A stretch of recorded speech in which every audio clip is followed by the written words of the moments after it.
Hape Beast revealed and the price floor absolutely crashed. It went from an all-time high of around that 9.5 mark all the way down to the low 4s. Let's jump in and check out the post-reveal stats. Now, first up, I want to say hit up that like button if you find value in this video, but also I'm not a financial advisor. This is not financial advice. Please do your own research before jumping into the NFT space. So we're talking about Hape Beast. Hape Beast had a huge crazy run up, a huge crazy build up to the reveal.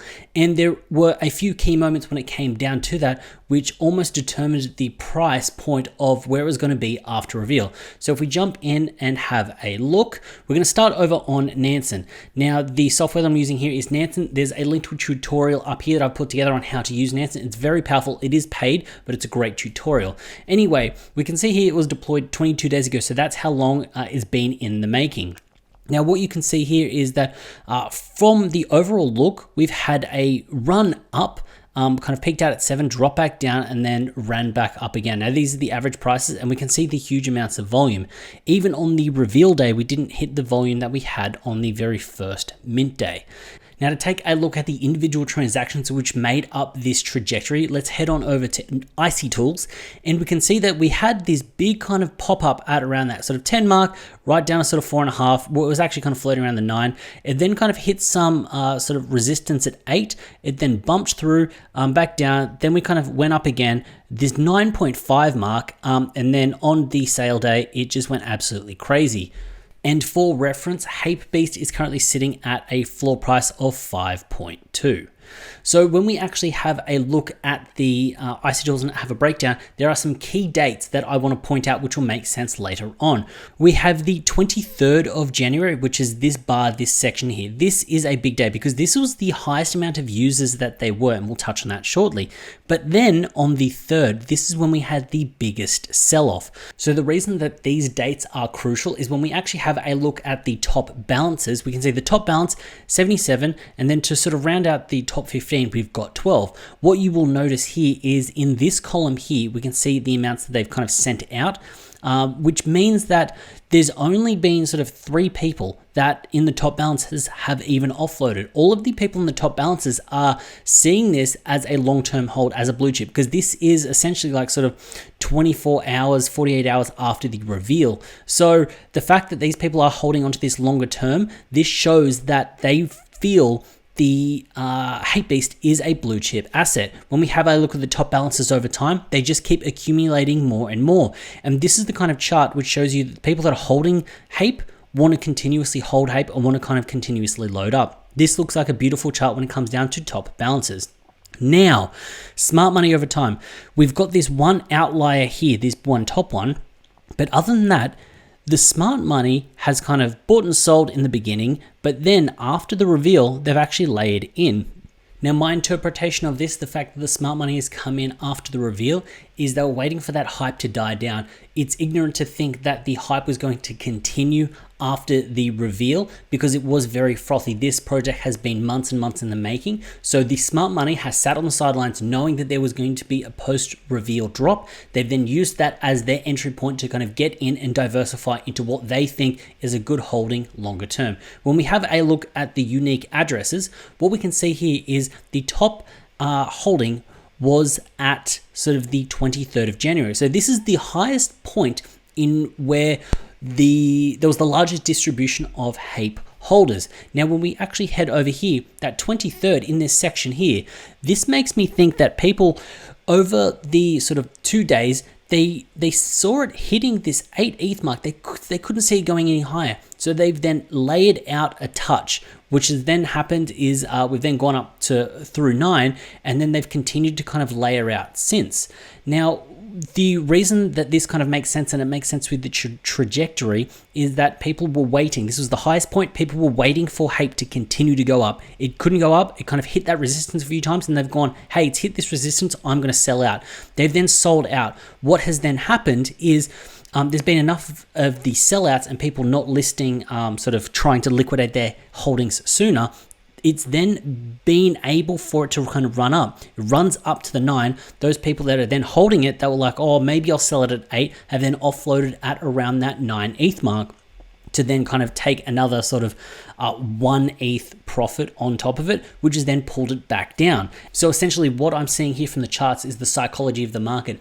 When we kind of hit this resistance a few times, people have then gone, it's not going to run up any higher. That's where I'm going to set my sell point. And then that is why it coincides with that particular point in time. And then I feel like that has then offloaded some of the hands that were going to sell at that price point, which then gave way for it to actually pop through. When we have a look back at the percentage holding one NFT, it's sitting quite flat. There is a slight downtrend, but essentially it's sitting at 81%, which is super high, which is super good. I like this as a great holding for percentage holding one NFT. Now, when it comes down to the balance of the diamond hands, what you may think is that this period here is when the reveal actually kind of happened, but this is actually before the reveal. So what had happened is on the 3rd, we were seeing a lot of people kind of going, okay, we've hit these 9.5, it's going down, it's gone down to 8.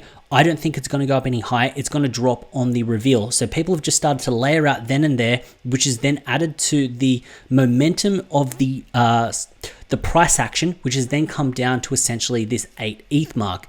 So we can see here that essentially people were waiting for Hape to continuously run up. They were waiting for it. The market psychology was like, it's not going to run up. It's not going to hit a sort of a 10 ETH mark. So I'm going to sell now. I'm going to get out before we get to the reveal, which then kind of accelerated that. So that is the psychology at play. And what I want you to take away from this is the fact that if you're thinking a particular way, there are most likely thousands of others that are also thinking that way. So you need to front run those thoughts to actually make a difference in your holdings when it comes down to sort of holding or profit. Now, coming down to the profit leaderboard, we can see here that the top holder, 88 ETH profit.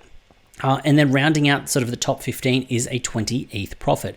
Now on this, these two bars here, you can see bought and sold. Now the bought and sold, they've all bought and sold apart from like 1 or 2. So it means that the top profit takers are completely out of this project. Now this does make sense because the top balances have just been accumulating over time. They haven't been selling off, they've just been accumulating. So it means that the profit takers are people that wanted to exit out of the project completely and just take some profits and run, and there's nothing wrong with that. So when we have a look at the top 5 buying addresses, we can see that they're sitting at around that sort of 7 to 9 ETH mark. And then when we actually have a look at their transactions, we can see that they've kind of picked up a whole bunch at 8, a bunch at 9, and we can see where they were picking up these transactions. What they wanted to do is they wanted to actually pull in as much as they can. And even when we did have that insane drop, they've obviously picked up ones that they prefer a little bit more rarer, or the ones that they actually like, because we aren't seeing some crazy sort of floor sweeps from the top 5 buying addresses. This makes me think that the top 5 buying addresses are buying ones that they want, ones that they think will have a bit of weight and a bit of push later on, essentially just not floor stuff.